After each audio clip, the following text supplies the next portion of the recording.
I'm firstly grateful to them because they pushed the book up to #1 on Amazon. And secondly, I'm not surprised. I mean, for them, any criticism is always poisonous and damaging, and particularly from me. But I can assure you it's very well sourced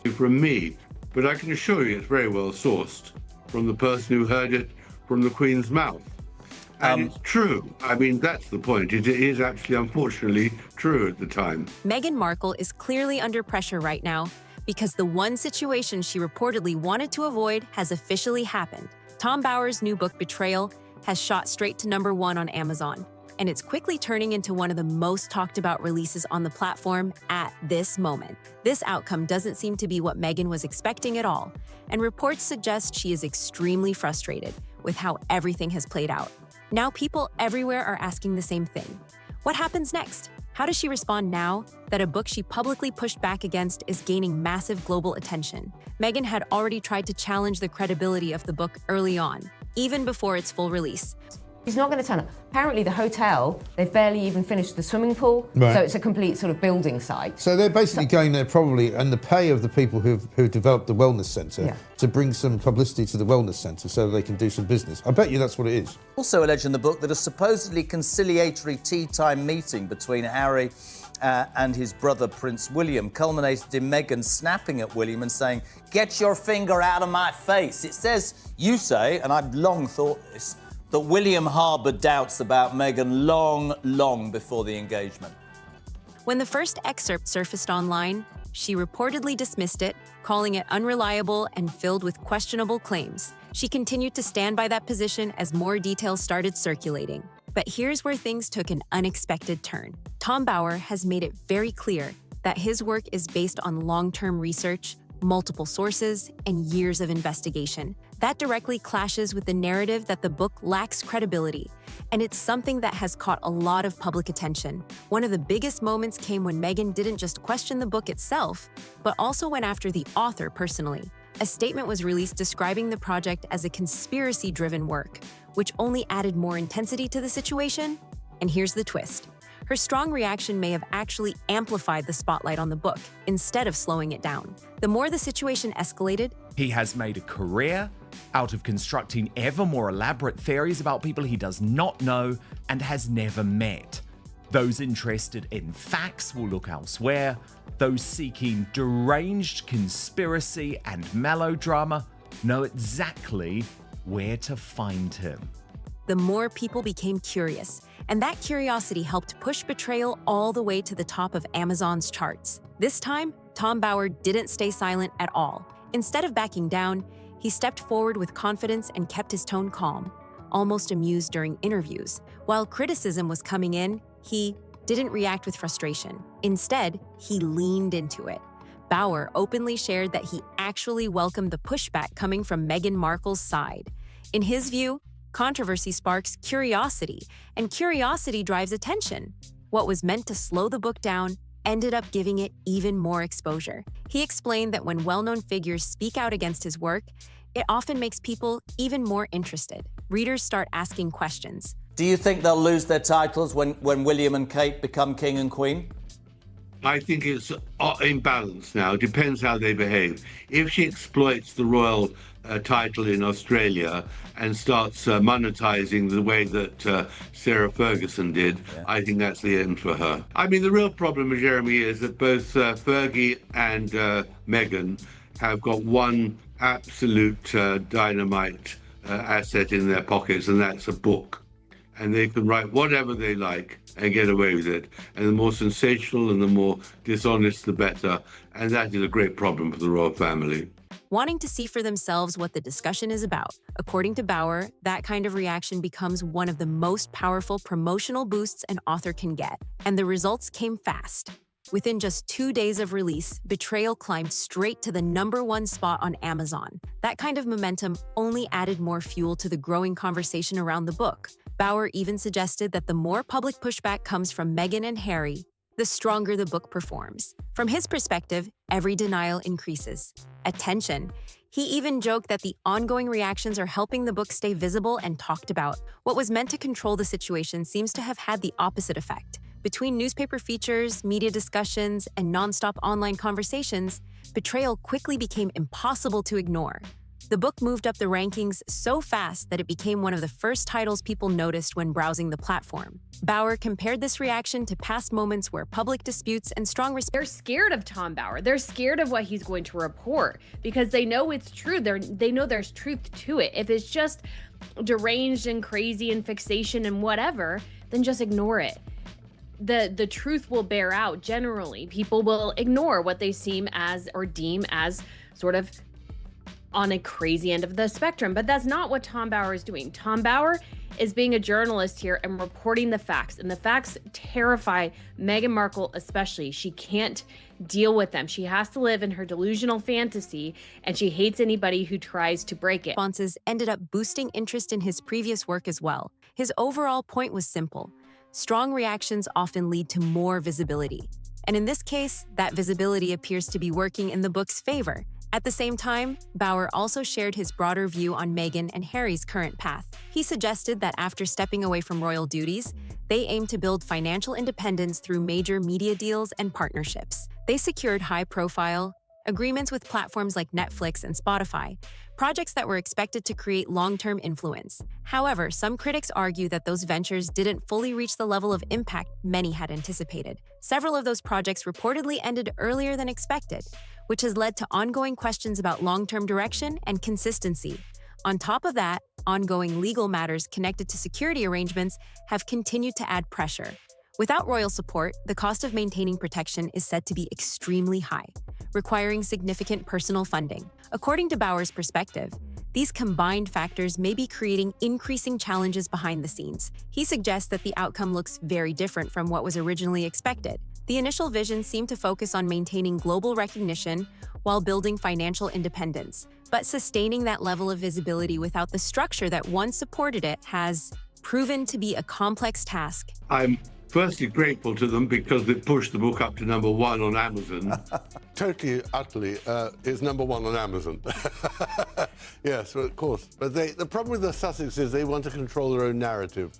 They don't like people writing about them without their permission.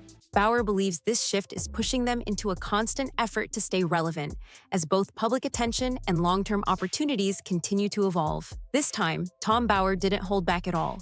Instead of stepping away from the criticism, he leaned right into it with confidence. In interviews, he came across calm, collected, even slightly amused. Like he already knew how this would play out, Bauer openly said he appreciated the backlash coming from Meghan Markle's camp. In his view, controversy creates curiosity, and curiosity brings attention. What was meant to hurt the book ended up turning into non-stop promotion. He explained that when high-profile figures criticize his work, it actually makes people more interested. Readers start digging, trying to figure out what the noise is really about. For Bauer, Meghan Markle's reaction didn't hurt. It boosted everything. And the numbers prove it.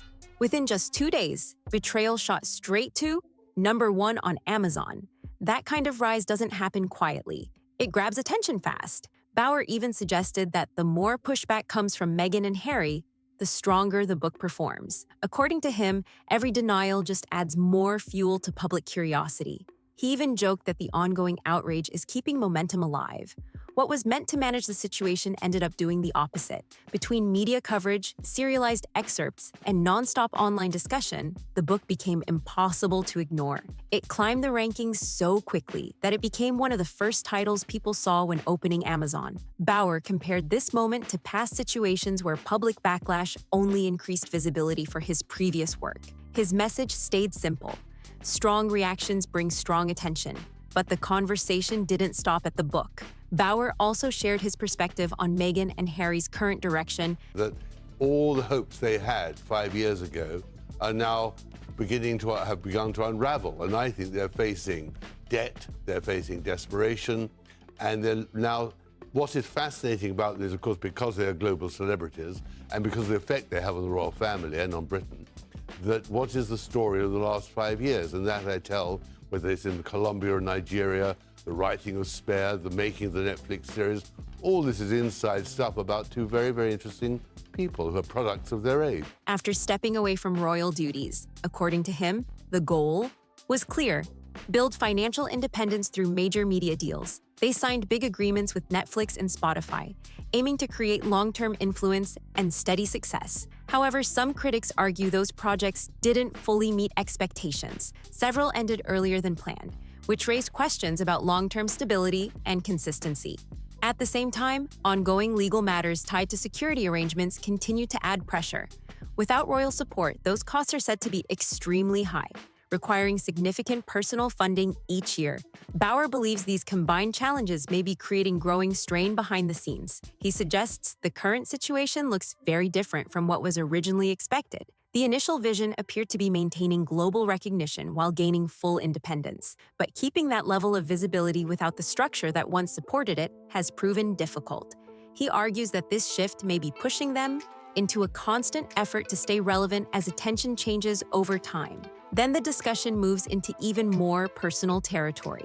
Bauer claims Meghan may now be rethinking her future, suggesting that Harry is not the person she once expected him to be. He even raises the idea that she could eventually move on and seek a different path, pointing to patterns he believes he has seen before. He referenced her past relationship with Trevor Engelson, saying she reportedly returned her wedding ring. Meghan's people say that she's decided to move on and do this for herself because she doesn't need Netflix anymore, and therefore it's a positive own step forward. As Mandy Rice Davis said, she would say that, wouldn't she? I mean, the point is, of course, it was a complete failure. It was absolutely crucified by the critics. It had terrible viewing figures. I think it was something like number 3,000 on Netflix's most popular programs. Before starting her relationship with Prince Harry. According to Bauer, similar patterns could appear again depending on how things develop. These claims remain his interpretation, but they have definitely added another layer to the ongoing conversation. At the same time, Bauer suggests the couple has been trying to rebuild influence through international appearances. There have been reports of travel plans and public engagements designed to strengthen their global image. One reported visit, connected to Jordan, ended earlier than expected due to regional instability. Shortly after, attention shifted toward Australia, a place with strong symbolic value because of past royal tours that were met with major public enthusiasm. The idea, according to Bauer, may be to recreate that earlier success. But public reaction today appears more divided. Petitions opposing their visit reportedly gained traction, and some critics questioned whether public resources should be tied to their appearances. Bauer argues that the couple may now see their royal connection as their strongest remaining asset. He suggests their ideal scenario could involve a public return to the UK alongside King Charles III, creating a moment of reconciliation that restores credibility and attention. He links this idea to Prince Harry's announcement that a future Invictus Games could take place in the United Kingdom. Hosting the event there could increase the chances of royal attendance, potentially creating a powerful public moment. But Bauer also warns that this strategy could face serious challenges. They spend a fortune, not least on security, but their huge mansion in Montecito in California. The problem is that Meghan has huge ambition. She is a very resilient, attractive woman to look at, and because of the mystery. But actually, there's a lack of talent. She wasn't a great actress. She's not a great television performer. She was terrific at dishing the dirt, or her dirt, on the royal family, and she's reached the end of the road. Ongoing geopolitical tensions could lead to protests, making royal involvement more complicated. King Charles, known for careful decisions, may choose to avoid any situation that carries potential controversy. If that royal appearance doesn't happen, the entire reconciliation strategy could fall apart before it even begins. Without that symbolic moment, rebuilding royal-level visibility becomes much harder. Bauer also criticized Meghan more directly, arguing that her royal identity has increasingly been linked to commercial opportunities. He pointed to reports of a planned wellness retreat in Australia, where high-priced tickets were said to offer attendees a chance to engage with her. At the same time, concerns have surfaced around logistics, including venue issues and environmental conditions, affecting nearby areas. Questions remain about how smoothly that event could actually run. When it comes to reconciliation, Bauer believes Prince William remains firmly against reopening family discussions. According to him, that stance could block any attempt at a public reunion. He also revisited earlier tensions between the brothers, including claims of disagreements not long after Harry and Meghan's honeymoon. In one account, Meghan is said to have confronted Prince William during a family meeting, which may have added to growing tensions. Moments like that, Bauer argues, contributed to a breakdown of trust that once defined their relationship. Despite stepping away from royal life at a time when global attention was at its highest, with major media coverage and strong interest around their story, yikes! Harry's cash crisis. He is flat broke, and this programme has been told that as the money runs out and runs out fast, Meghan will, and I quote, be looking to replace Harry with a US billionaire. You heard me right. Meghan Markle is going to dump Harry and replace him with a US entrepreneur worth billions. Bauer believes the situation has shifted in a very different direction. He suggests the couple is now dealing with declining popularity, rising financial pressure, and an ongoing search for a clear path forward. He describes this phase as a move away from royal prestige into something much more uncertain, where maintaining visibility requires constant effort. According to his view, what once came naturally through royal association now has to be rebuilt through media projects and public appearances. There's also growing discussion around the future of their royal titles. While King Charles may prefer to avoid direct conflict, Bauer suggests that things could change under a future monarchy led by Prince William. In that scenario, stricter decisions about how royal titles are used outside official duties could become a real possibility.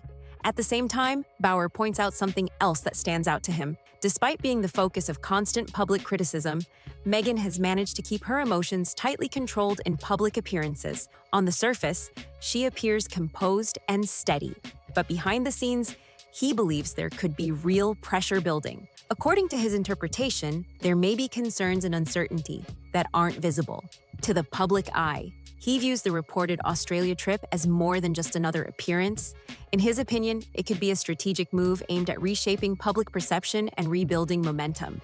For Bauer, the title Betrayal reflects what he sees as the central idea behind the entire situation. He argues that expectations tied to royal life, public trust, and institutional loyalty were all disrupted. And of course, the income has now stopped. Netflix doesn't pay them, Spotify doesn't pay them. She's having to go to Australia for this bizarre health farm encounter where you pay £1,700 to meet her. You can meet her. I mean, I saw that. Her. Whether you actually meet her one-on-one, I don't know. Well, I think you do. You can have a photograph taken with her. Oh, her. right.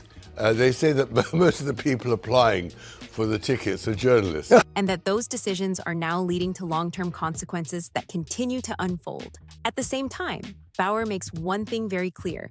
Meghan Markle is still a major force, and underestimating her would be a serious mistake. In his view, she remains one of the most recognizable and talked about figures in the world, and that kind of visibility alone gives her influence that can't be ignored. He points to one possibility that could completely shake everything up again, a future tell-all memoir. According to Bauer, a move like that wouldn't just attract attention, it would dominate headlines instantly.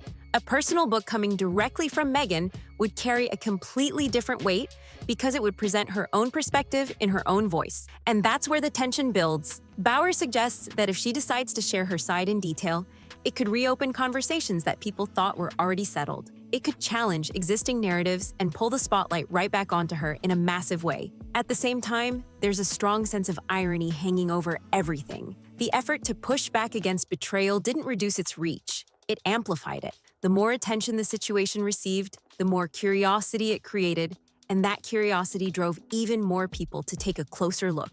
That wave of interest pushed the book straight to the #1 position on Amazon. And once something hits that level, it becomes part of a much bigger cycle.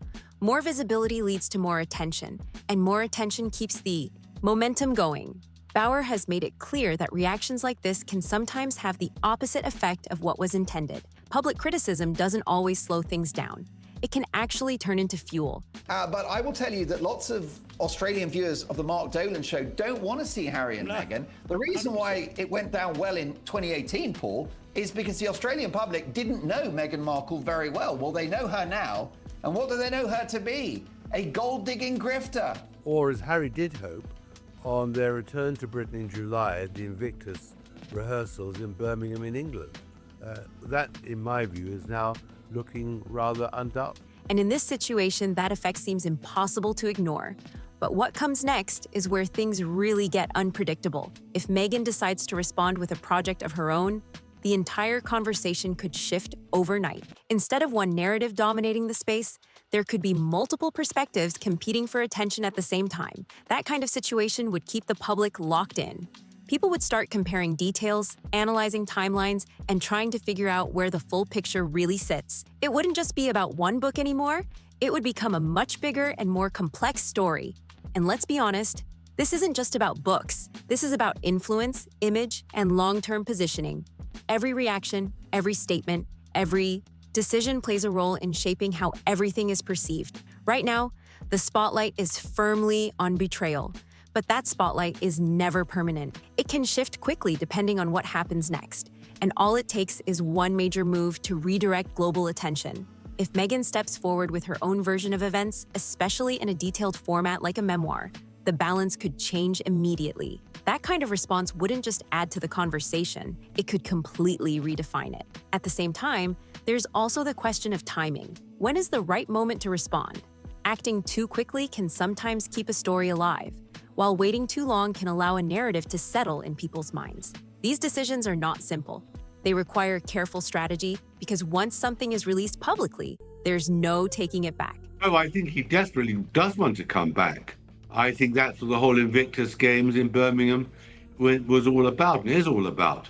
But I think now he's got a huge problem that they're increasingly unpopular. The King can't face him in the way he wants in public. And Birmingham is the worst place to bring the Invictus Games. Harry's plans, plus the protection, which I don't believe he's going to get the way he wants, is going to make it very, very difficult for him. Bauer seems convinced that this situation is far from finished. In his view, what we're seeing now is just one phase in a much longer storyline that is still unfolding. And if that's true, then the next move becomes even more important than everything that came before. Because once public attention reaches this level, it doesn't just disappear. It evolves, it grows, and it keeps people watching closely for any new development. Every interview, every appearance, every headline adds another layer.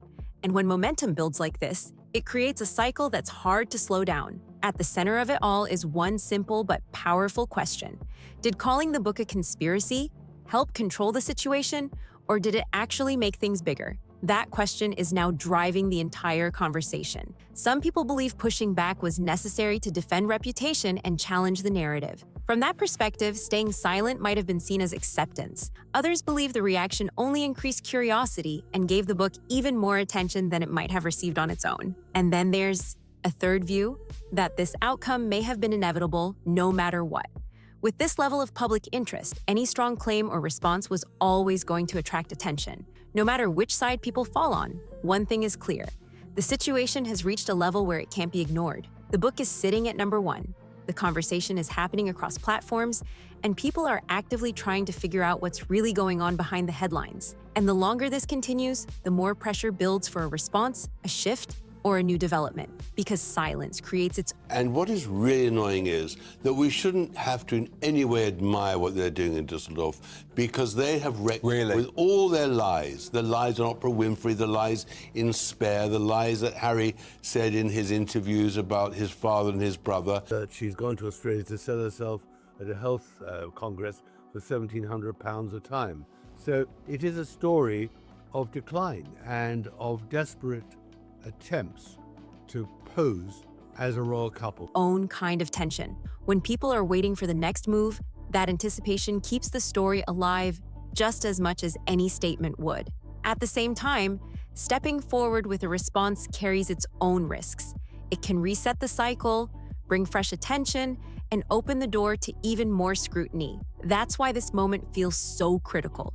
It sits right in the middle of attention, pressure, and uncertainty. Everything from here depends on what happens next. Will there be a direct response? Will things stay quiet and allow the story to fade over time? Or will a completely new development shift the narrative again? Right now, no one knows for sure. And that uncertainty is exactly what's keeping people locked in. Because when a story reaches this level, it's no longer just about what has already happened. It's about what could happen next. And that's what keeps the conversation going. So now it comes back to you. What do you think really happened here? Did the response help protect the situation? Or did it unintentionally push the story even further into the spotlight? Was this outcome avoidable, or was it always heading in this direction? Drop your thoughts in the comments below. If you found this breakdown interesting, make sure to like, subscribe, and share so you don't miss what's coming next. And I'll see you in the next one.